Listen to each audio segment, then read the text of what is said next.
आज हम शुरू करेंगे मैथ्स का एक new topic time and work, जो इजी से लेकर हाई लेवल का क्वेश्चन को टच करेगा। तो सबसे पहले हम लोग समझते हैं कि वर्क का मतलब होता क्या है, टाइम का मतलब होता क्या है और वर्क एफिशिएंसी क्या होती है। तो सबसे पहले हम लोग जानेंगे कि सर वर्क कोई भी अगर हमें काम दिया गया है तो उस काम को करने में हमें कितना समय लगता है, और दूसरी बात हमें ये ध्यान देना पड़ेगा कि उस समय दिए गए समय में हम कितने काम को कंप्लीट कर पाएंगे। जैसे कि 150 बुक अगर हमें लिखने के लिए दिया गया है और अगर हमें कहा गया है कि उसे हमें 30 दिन में लिखना है, तो हमारी वर्क एफिशिएंसी क्या होनी चाहिए, मतलब हमें पर डे लगभग 5 बुक लिखनी चाहिए, तब जाके हम लोग इस काम को कंप्लीट कर पाएंगे। मतलब वर्क इक्वल्स क्या होता है, टाइम इंटू एफिशिएंसी। ठीक है, अब हम लोग एक क्वेश्चन लेकर चलते हैं।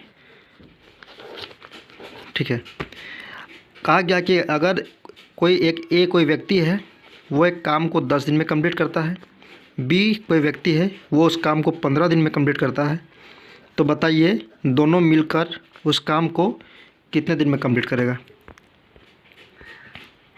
तो सबसे पहले हम लोग जानेंगे कि एक है बी है, तो ए 10 दिन में कंप्लीट करता है, बी 15 दिन में कंप्लीट करता है। इसका एलसीएम जो आएगा ये क्या होगा, ये टोटल वर्क होता है। ठीक है, और उसके बाद जो हमें टोटल वर्क को हम डे से डिवाइड करेंगे तो हमें क्या मिलता है, हमें एफिशिएंसी मिलता है। मतलब ए का एफिशिएंसी 3 हो जाएगा और बी का एफिशिएंसी 2 हो जाएगा। ठीक है, और उसके बाद हम लोग ए बी एक उस काम को करने में कितना टाइम लगाएगा, कहने का मतलब है टोटल वर्क कितना 30 है, और ए बी मतलब ए का एफिशिएंसी और बी का एफिशिएंसी मतलब 3 + 2 दैट इज़ इतना, यानी 6 डे में वो काम को कंप्लीट कर पाएगा। ठीक है, अब क्वेश्चन 2 की ओर चलते हैं।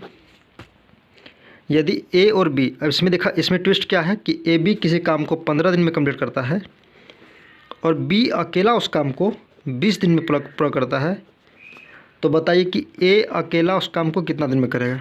तो एकदम बेसिक से चलना हमको, ए प्लस बी का क्या दिया हुआ है, 15 दिन में कंप्लीट करेगा, बी कितना दिन में करेगा, 20 दिन में करेगा।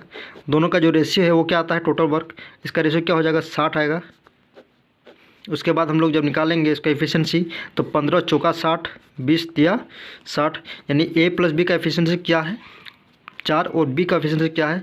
मतलब कह सकते हैं कि sir A plus B equals to 4 है और बी इक्वल्स टू 3 है, तो ए इक्वल्स टू क्या हो जाएगा, 1, यानी ए का एफिशिएंसी क्या है, 1।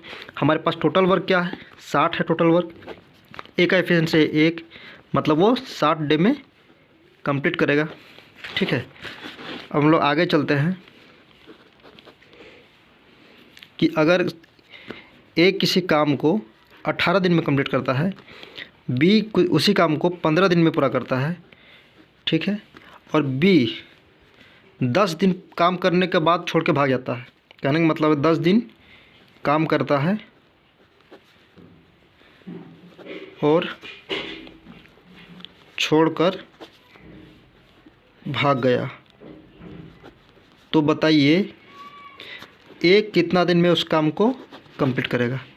ठीक है, थोड़ा एक फ़ोन यूज कर रहे हैं, उसी एक हाथ से लिख रहे हैं, एक हाथ से सॉल्व कर रहे हैं, इसमें थोड़ा प्रॉब्लम क्रिएट हो रहा है। तो चलिए हम समझते हैं आगे सॉल्यूशन कैसे करेंगे इसका। ए किसी काम को 18 दिन में किया, बी किसी काम को 15 दिन में करता है, दोनों का एलसीएम 90 होगा, 18 × 5 = 90, 15 × 6 = 90। ठीक है, अब कहता है कि बी 10 दिन काम करके छोड़ देता है, तो बी को फिर 10 दिन काम करवाइए सर, यानी कि टोटल काम कितना हुआ, 60 काम कंप्लीट हुआ यहाँ पे, तो 60 काम को लेस कर दीजिए, यानी कि 30 हो जाएगा। उस 30 काम को अकेले कौन करेगा ना, ए करेगा, यानी 5, यानी 6 डे में वो काम कंप्लीट होगा। ठीक है, और